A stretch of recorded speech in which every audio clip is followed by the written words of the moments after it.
मैं शुभ शुक्ला और आप देख रहे हैं नेशन नाउ समाचार। आइए रुक करते हैं कुछ खास खबरों की ओर। कल्पना कीजिए, सुबह सुबह स्कूल यूनिफॉर्म में छोटे छोटे बच्चे, लेकिन बैग नहीं है, स्कूल वैन को धक्का लगाते हुए। औरैया से आए वीडियो दिल को झकझोर देने वाला है। एसटी फ्रांसिस एकेडमी के बच्चे मोटी फीस देने के बावजूद खटारा वैन में सफर करने को मजबूर हैं। वायरल वीडियो के बाद स्कूल प्रशासन में हड़कंप है और अभिभावक नाराज है।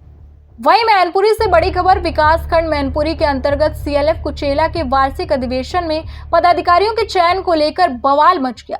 करीब 180 सदस्यों ने सर्वसम्मति से पुराने पदाधिकारियों को दोबारा चुने जाने का समर्थन किया, लेकिन आरोप है कि डीएमएम प्रदीप राणा और बीएमएम अरुण कुमार ने नियमों को ताक पर रखकर नए पदाधिकारियों का चयन कर लिया और अभिलेख साथ ले गए। मामला जिलाधिकारी तक पहुंच गया है, जहां सदस्यों ने पुराने पदाधिकारियों को मान्यता देने की मांग की। वहीं मैनपुरी से चौंकाने वाली खबर। कुरावली थाना क्षेत्र में जमीनी विवाद के चलते एक ही परिवार में जमकर मारपीट हुई।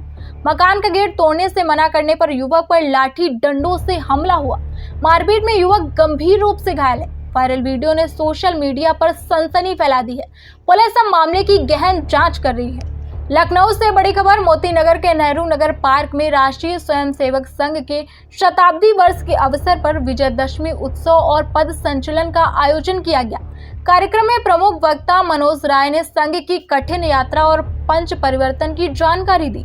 स्वयंसेवकों ने पूर्ण गणवेश में पद संचलन किया। रास्ते में नागरिकों ने पुष्प बरसा कर उत्सव को और भव्य बनाया। मातृशक्ति और वरिष्ठ नागरिक भी उपस्थित रहे। वहीं किशनी क्षेत्र के ग्राम बैरामऊ निवासी राधा देवी ने जिला मुख्यालय के बाहर ज्वलनशील पदार्थ डालकर आत्मदाह का प्रयास किया। महिला का कहना है कि दबंग उसकी जमीन पर कब्जा कर रहे हैं और शिकायत के बावजूद सुनवाई नहीं हुई। महिला गंभीर मानसिक तनाव में है। प्रशासन और पुलिस मामले की जांच में जुटे हैं। घटना से इलाके में चिंता का माहौल बना हुआ है। मेरी जमीन का विवाद है। मेरे पिताजी एक्सपायर हो गए। मेरी माँ है, माँ के नाम 20 बीघा जमीनी विवाद चला आ रहा है 2018 से। क्या है पूरा मामला? एसडीएम कोर्ट में भी धारा 34 डाली। उसमें वहाँ सुनवाई किसनी तहसील में वहाँ भी सुनवाई नहीं की। फिर मैं डीएम सर से भी प्रार्थना पत्र दिए तो भी सुनवाई नहीं की गई। और फिर मैं न्यायालय पहुँच गई। न्यायालय जाके मैंने यथास्थिति बनाए रखी ना, दोनों पक्षों के लिए आदेश करवा लिया। फिर भी सर अवैध कब्जा भूमाफियों ने नहीं करना छोड़ा। नहीं तो कौन अवैध कब्जा कर रहा है? मेरे परिवार के लोग हैं। अनिल, सुनील पुत्र काशीराम और राकेश बबलू पुत्र हरवक। जब आज जिलाधिकारी से आप पहुंचे, उनसे वार्तालाप की, तो कोई संतोषजनक उन्होंने जवाब नहीं अभी कोई जवाब नहीं दिया सर। तो फिर किस वजह से अचानक तुमने ये, जब जिला सत्र न्यायालय भी पहुंच गए हो, वहाँ भी तुम अपनी बात रख रहे हो, तो ऐसे में प्रशासन थोड़ा बैक फुट पे आ जाता है? सर ये बात हम जानती हूँ कि यहाँ प्रशासन एक पक्ष को स्टे बता दी जा रही है, एक पक्ष का अवैध कब्जा करवाई, ये कौन सा है सर? वहीं औरैया के अनेपुर स्थित सेंट फ्रांसिस एकेडमी में मिशन शक्ति 5.0 के तहत छात्राओं और महिलाओं के लिए जागरूकता कार्यक्रम आयोजित हुआ। कार्यक्रम में हेल्पलाइन नंबर, साइबर सुरक्षा, महिला अधिकार और सोशल मीडिया प्लेटफॉर्म के सुरक्षित उपयोग की जानकारी दी गई। पुलिस ने महिला अपराध रोकने और सुरक्षा की सक्रिय भूमिका निभाने का संदेश दिया। छात्राओं और महिलाओं ने पुलिस पहल की सराहना की। कानपुर देहात में भाजपा कार्यालय माती में आत्मनिर्भर भारत संकल्प अभियान की प्रेस कॉन्फ्रेंस हुई। राज्य मंत्री प्रतिभा शुक्ला और विधायक पूनम संखवार ने स्वदेशी उत्पादों के उपयोग और बच्चों व युवाओं को नवाचार व लोकल व्यवसायों में प्रोत्साहित करने की जानकारी दी। दीपावली, करवा चौथ पर देसी उत्पादों के उपयोग प्रतियोगिताएं, घर घर संपर्क अभियान और स्वदेशी मेले की रूपरेखा साझा की। देखिए, हमारे भारत को आत्मनिर्भर भारत बनाने के लिए जो विजन हमारे प्रधानमंत्री जी का है, स्वदेशी अपनाएं, छोटे उद्योगों को बढ़ावा दें और हम अपने भारत को आत्मनिर्भर भारत बनाएं। क्योंकि रहने वाला हर नागरिक जब आत्मनिर्भर हो जाएगा, भारत आत्मनिर्भर बनेगा। पहले जो आंदोलन हुआ था उसके बाद फिर गुनाह कर रहे हैं, तो कोई गलत तो कर नहीं रहे हैं। एक बार फिर से हो जाएगा आंदोलन और हम समझते हैं जिससे हमारे भारत में आत्मनिर्भरता बढ़ेगी, छोटे उद्योगों को बढ़ावा मिलेगा।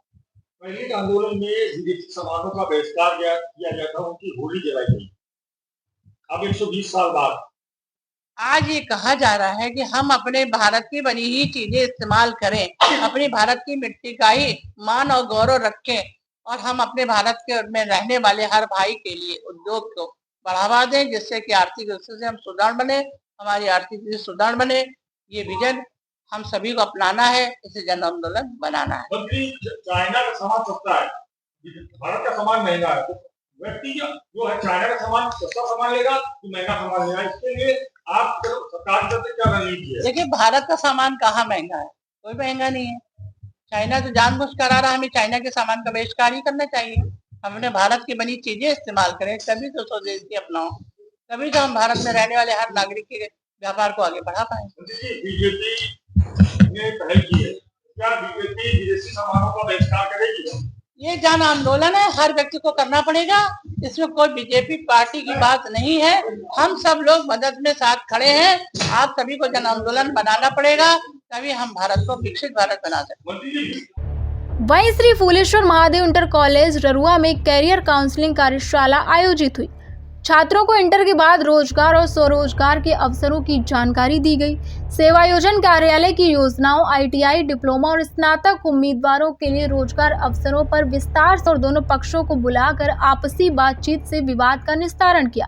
उनके इस मानवीय कदम की जिले भर में सराहना हो रही है। वहीं अछल्दा थानाध्यक्ष पंकज मिश्रा ने मानवता की मिसाल पेश की। पारिवारिक विवाद की शिकायत लेकर पहुंची भूखी महिला को पहले फल खिलाया और जब महिला ने कुछ नहीं खाया तो थानाध्यक्ष ने तुरंत भोजन कराया। इसके बाद महिला की पूरी व्यथा सुनी और दोनों पक्षों को बुलाकर आपसी बातचीत से विवाद का निस्तारण किया। उनके इस मानवीय कदम की जिले भर में सराहना हो रही है।